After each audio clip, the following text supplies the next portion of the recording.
It's time now for our first ever AJHL Coaches Show. I am Taylor Medak, and I'm pleased to be joined by the Camrose Kodiaks GM and head coach Boris Rybalka.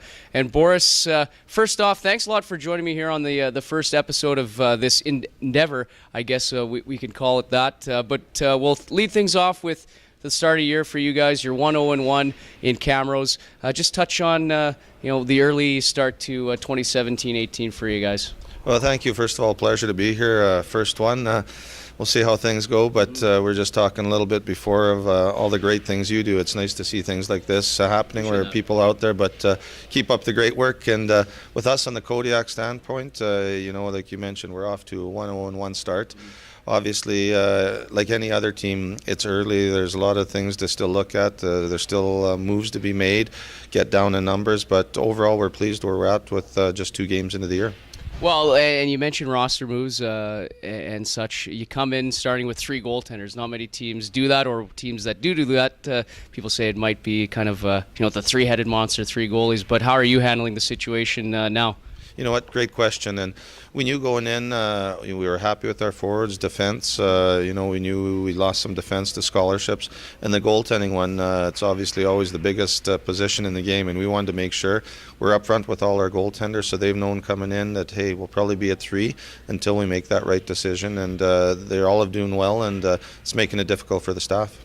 You guys finished in 5th last year, an early exit in the postseason. What's the kind of the goal this year? Obviously, you've rebuilt the team a bit. Every team wants to finish as high as they can, but what are your expectations for this Camrose Kodiak team in 2017-18? We've done a lot of moves. If somebody looks at us, we could have had, I think, 16 or 17 returning forwards. We've made some moves. We've made some key trades and acquisitions for ourselves. And also we've had Nigel Dubé come in as associate coach, coming in here. It's building the whole program, if that makes sense, to put us to where we want to be. And we know we want to obviously get back there and win the AJ.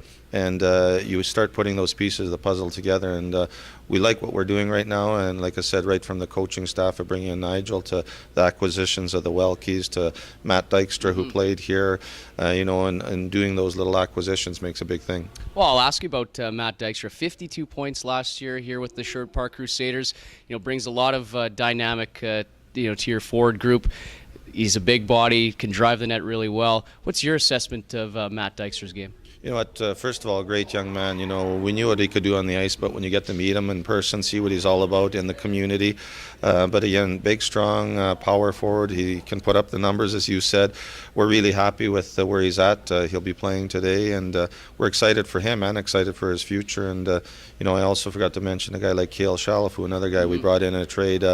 We're already calling him Gramps. He might not like that, but at the end of the day, he's just composed. Yeah. He relaxes on the back end. So bringing in these guys was key for us to obviously help us out for this year. Well, the thing with Cale, he was a captain of his midget team at 16, so the maturity is there. Did you notice that, not only maybe playing against him, but now that you brought him in as well? Exactly. The funny thing with him is we saw him a few years ago before he left, and he ended up going to Calgary, but very mature, very composed. We see some upside on him too, where we're going, hey, we think there's some offensive capabilities there too, but keeps everything calm on the ice, calm on the bench, and he's going to bring a lot of leadership to us. You mentioned you changed the roster, you bring in a lot of guys from Western Canada. How important, and the United States as well, how important is recruiting, not only for you guys, but just in general? It seems that every team in this league really broadens the recruiting horizon, go east, south, west, north, wherever. For you guys, you're pretty active as well as bringing guys from afar in. You're bang on, actually. We were just talking to the bus driver on the way down here this morning. It has gotten so competitive. You have to be out there, as you mentioned, bringing Nigel aboard and his contacts and knowledge. Brock Bremer, bringing him in from the States. Landon Pavlison, bringing him in from the States. Garrett Glaspie. These kids can play. And the thing that's happened now is the game has evolved, where if you just sit back and think, well, they'll come, you're not going to make it. And getting those kids in there and the recruiting, it's become so competitive that you have to do your job. Well, exactly, and we as we mentioned, we were talking off camera, and you mentioned the game hasn't changed, but the athlete has, and when you're bringing in guys from afar, it just goes to show you how far the game reaches and the type of players that are out there.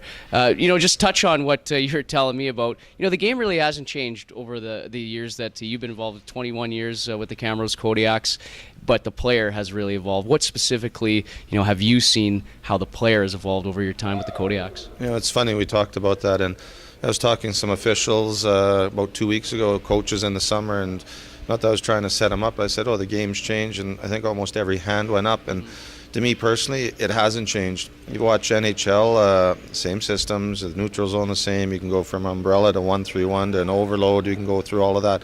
But it's the player that's changed, and that's how it's evolved, going through this great game of over 20-some years.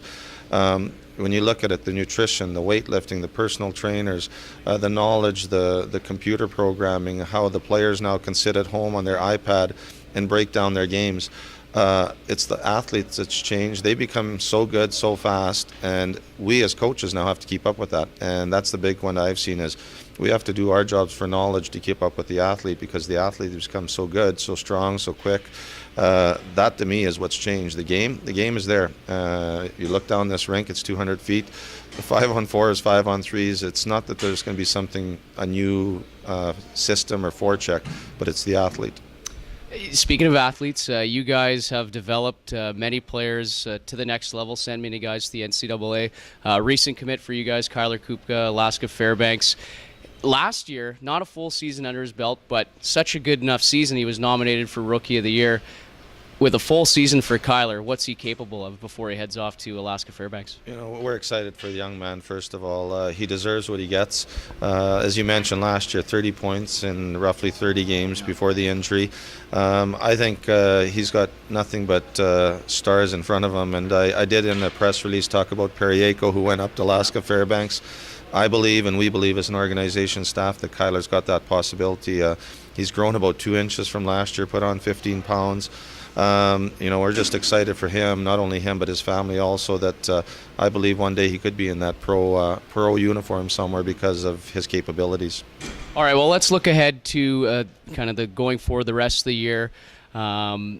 Big schedule coming up for you guys. I mean, you get White Court this weekend, and then the Showcase right around the corner. I guess I'll ask you about the Showcase. What does it mean to have that event, such an event, in your backyard in Camrose? Obviously it's an honor to have it. The AJHL and the governors entrusted us in Camrose to do it. The volunteers, first of all, do a tremendous job. Without the volunteers, you wouldn't have that showcase in Camrose or in any community. And they're ready. We're ready for the 16 teams next Thursday. All the scouts are coming. Everybody will be there, the media. And it's a great event. It's not only a great event for Camrose, but for these young men. That's what it's all about. They're excited. They know the scouts will be there. It's a chance for them to showcase themselves, and that's a great way to call it. And we're looking, obviously, to showcase our great community. How much in that tournament, I guess, do you mentioned all those things, great opportunity for a player. What do you say to your guys in such a spotlight? Because some guys maybe could buckle under the pressure, that sort of thing, knowing there's so many eyes on them. What do you tell your guys in the situations every time you've gone to the showcase? I'm a realist. If people know me, black is black, white is white. And the thing about a showcase, and you mentioned it, a great comment, is buckle or pressure. Scouts are there, and guess what they want to see? How do you play under pressure? We try to tell our guys to relax. And again, it's plain simple. It's life. And the true colors will come out. If you can't do it, guess what? The scouts need to see that, and the coaching staff needs to see it. So you have to learn at a young age just to learn how to relax, deal with those pressures. Is there a lot of pressure? Most definitely, but it's an exciting time too. And for those guys, I always say, if you want to be McDavid wants the puck. McDavid loves the pressure. So guess what? Want the puck and love the pressure.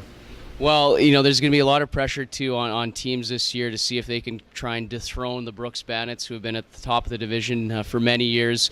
Took you guys out when you were first.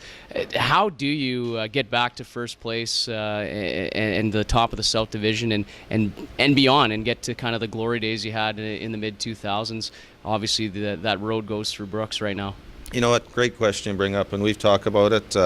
Everyone says about Brooks or Spruce Grove in the north, and with us, we want to get back to what we did. And one of the big things was, as I mentioned when we started, was you get somebody like Nigel, who played with us, Coach Dubé.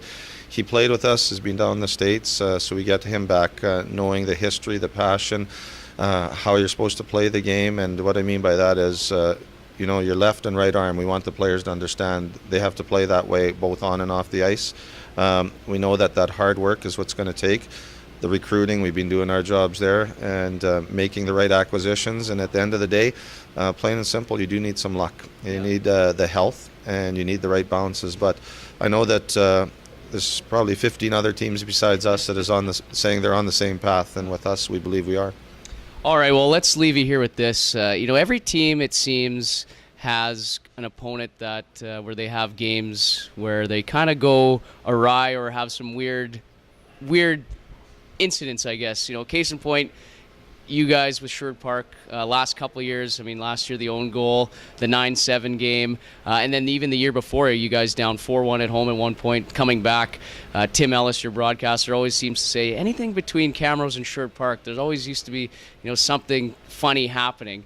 Can you recall in your time in the league, an opponent that where just kind of the weirdest things happen? You almost wonder if was it a full moon tonight for this game, that sort of thing. It's funny doing this for this many years, and it's a great game.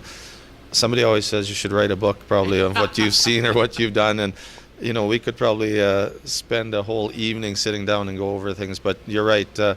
Last year was the first, turning around and seeing that goaltender score the goal, and we can go on and on things. And yet, every team in the league, to me personally, you have that special, rivalry, if you want to call it. And we always tell our players, pick a team that you don't like, and that's who you play every night. And if a player can remember that, they go out there going, you know what, I'm playing Sherwood Park, and tomorrow on Saturday, even though it's Whitecourt, guess what? We're playing Sherwood Park, because if they can bag that and know that that's how they play every game, then they'll be great. But you're right, there's so many things we could go over about things that have been interesting over the years, but you know what, all of them are great and all of them are special. Well, you're absolutely right. And Boris, we'll leave you with this. I remember your championship-winning Game 7 against St. Albert back, was it 2004, 2005? One of the best hockey games I've ever seen. 1-0 you guys win at the old Max McLean Arena. So that was a very good memory for me, and it was a pleasure talking to you today on the first ever AJHL Coaches Show. So good luck the rest of the year, and thank you for being a part of this. Thank you, and it was a pleasure and honor. And again, keep up the great work. All right, stay tuned through the coming weeks and the rest of the year for the AJHL Coaches Show. We're trying to talk to every single head coach in the Alberta Junior Hockey League.